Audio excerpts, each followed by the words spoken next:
Zombie apocalypse sa taong 2021 ayon sa hula ni Nostradamus. Posible nga bang mangyayari? Ito nga ba ay mayroong basehan?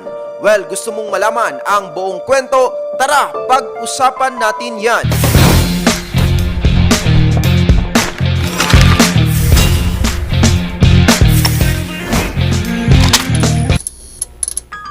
What's up? Kumusta mga Evadgers? Welcome back na naman po dito sa ating munting channel.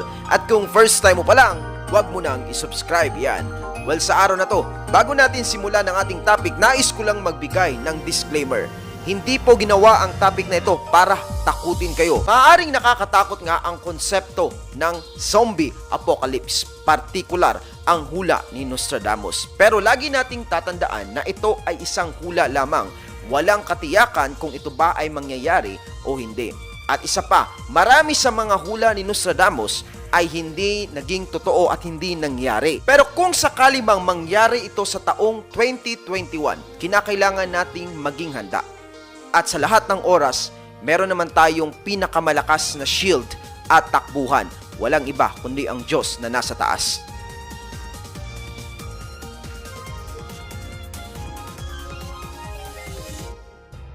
Well, kung handa ka na at wala kang takot, simulan na nating pag-usapan ang topic na ito. Sa taong 2020, naging matunog ulit ang pangalan ni Nostradamus matapos niyang mahulaan ang patungkol sa pag-exist ng corona. Sobrang specific kasi ang hula ni Nostradamus patungkol sa corona. Nabanggit niya ang pinanggalingan na lugar at ang taon kung kailan ito lalaganap. Kaya naisip ng iilan sa atin na kung nangyari ang hula ni Nostradamus noong 2020 patungkol sa corona, maaaring magkatotoo rin ang kanyang hula patungkol sa zombie apocalypse sa taong 2021. Ayon sa ilang interpretasyon ng hula, manggagaling ang zombie apocalypse sa Russia dahil ito ay gagamitin nila bilang bioweapon. Pero ang malaking katanungan ngayon, dapat ba talagang paniwalaan si Nostradamus? Gaano nga ba ka-reliable ang kanyang mga hula? Well, kilalanin muna natin ang taong ito.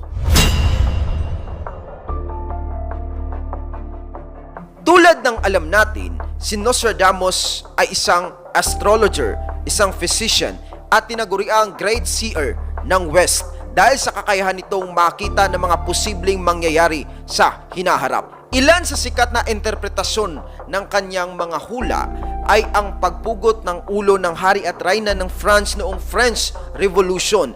Pangalawa ay ang pag-usbong ng World War II at pag-rise ni Hitler. Nagsimula sa Jewish religion ang pamilya ni Nostradamus hanggang sa sila ay mapunta sa Roman Catholic. At ayon sa History Channel, si Nostradamus ay isang plague victim. Nung siya ay bata pa, palipat-lipat ang kanyang pamilya ng tirahan para maiwasan ang plague. At nung siya ay magkaroon ng asawa, namatay ang kanyang mismong asawa at anak dahil dito. At ito pa ang hindi alam ng marami sa atin. Bagamat si Nostradamus ay isang sikat na physician o doktor, unti-unti po siyang umalis sa medisina nung siya ay nagsimulang maging member of occult. Ayon sa History Channel, mula nung naging member ng occult si Nostradamus, gabi-gabi siyang mayroong meditation kaharap ang tubig na merong herbs. Para sa mga nagtatanong, ano nga ba ang occult or occultism? Ito po ang definition ng Cambridge patungkol rito. Makikita natin na nauugnay sa witchcraft at astrology ang occult or occultism. Sa ibang definition naman, ito ay nauugnay sa black magic at supernatural powers, na maaari nga pong dito nakuha ni Nostradamus ang kanyang kakayahang makita ang future. Para sa mga batang nanunood dyan, wag na wag nyo po itong gagayahin.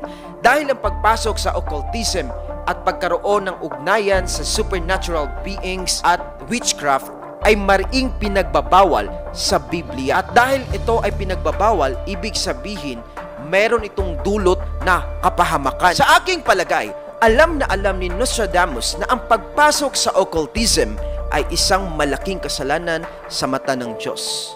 Pero ginawa pa rin niya ito. Bakit alam niya? Dahil siya po ay isang Jewish. At ang mga Jew, bata pa lang sila, tinitrain at tinuturuan na sila kung ano ang bawal sa paningin ng Diyos. Ngayon, hindi lang siya isang Jew, lumaki rin siya bilang isang Roman Catholic At alam naman natin na ang Catholicism ay nakabase sa Christianity. And Christianity rejects occultism and witchcraft. Kaya ang malaking katanungan, bakit ipinagpatuloy pa rin ni Nostradamus ang occultism? Well, isa lang po ang kasagutan. Dahil alam niya na siya ay magkakaroon ng kapangyarihan sa pagiging member rito. Bakit? Ano ang basehan natin? Kung babasahin po natin ang Old Testament, isa sa na-involved sa occultism ay si King Saul.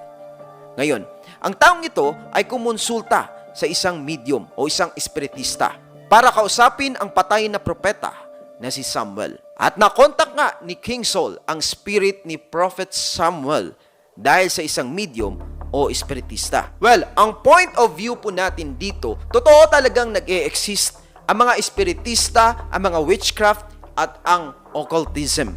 At pwede kang makakuha ng kapangyarihan rito. Pero wag niyo po itong papasukin dahil it's a big no pagdating sa Biblia at ito ay forbidden sa mata ng Diyos. Ngayon, maaring doon nga po nakuha ni Nostradamus ang kanyang kapangyarihan dahil after niya na maging member ng occultism, nagsimula na po siyang mag-prophesy at manghula ng mga mangyayari sa hinaharap. So given the fact na ang hula ni Nostradamus ay galing sa source ng occultism, maaring binibigyan lamang nito ang tao ng takot. Kaya mahirap pa ring paniwalaan kung ito ay mangyayari o hindi. Pero kahit na walang hula ni Nostradamus, posible po talagang mangyayari ang zombie apocalypse. Dahil meron na pong mga pag-aaral na nailabas patungkol rito. Una ay itong pag-aaral ni Wade Davis na isang ethnobotanist from Harvard University. Lumabas sa pag-aaral ni Davis noong 1980s na posible nga na maging zombie ang isang tao dahil sa isang neurotoxin na natagpuan sa utak ng hayop tulad ng puffer fish.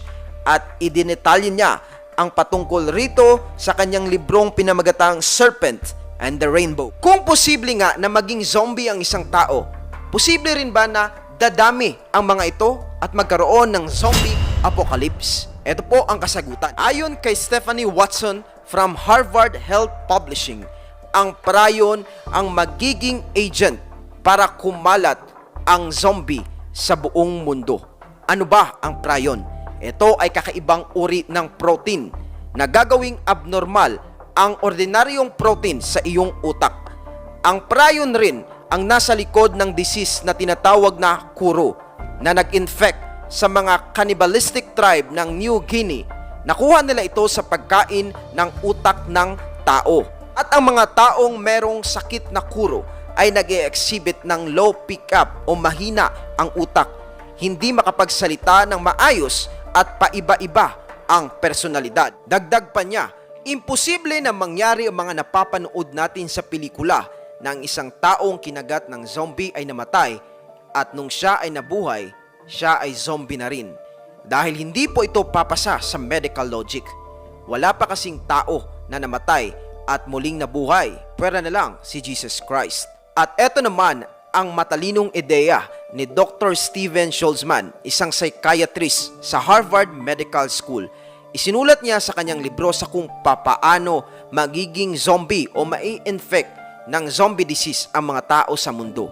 Ayon sa kanyang fictional book, maaring merong isang scientist na maglalagay ng prion sa hangin at magiging airborne na ang disease na ito. At sino mang mai-infect ng prion, unti-unting ikukonsume ang utak nito hanggang sa siya ay dahang-dahang magiging zombie. At sa paghina ng function ng kanyang utak, manghihina na rin ang cooperation ng kanyang katawan. At anuman ang kanyang babanggain ay kanya ring kakainin o kakagatin. Well, ang lahat ng ito mga Evagers ay isang teorya lamang. Kahit yung sinabi ni Dr. Schultzman at kahit ang hula ni Nostradamus. Hindi natin matitiyak kung ito ba ay mangyayari sa taong 2021. Pero siguradong sigurado sa pag-usbong ng panahon, mangyayari at mangyayari ang zombie apocalypse. At sana ipagdarasal natin na hindi ito mangyayari sa ating panahon o kailanman ay hindi na sana ito mangyari. And I think that's all for today's vlog. Para sa marami pang konspirasiya, kakaibang kwento, political issue at mga reaksyon, patuloy lang na tumutok dito. Ako po si Evad PUP. Mabuhay ang bansang Pilipinas. Peace out! Woo!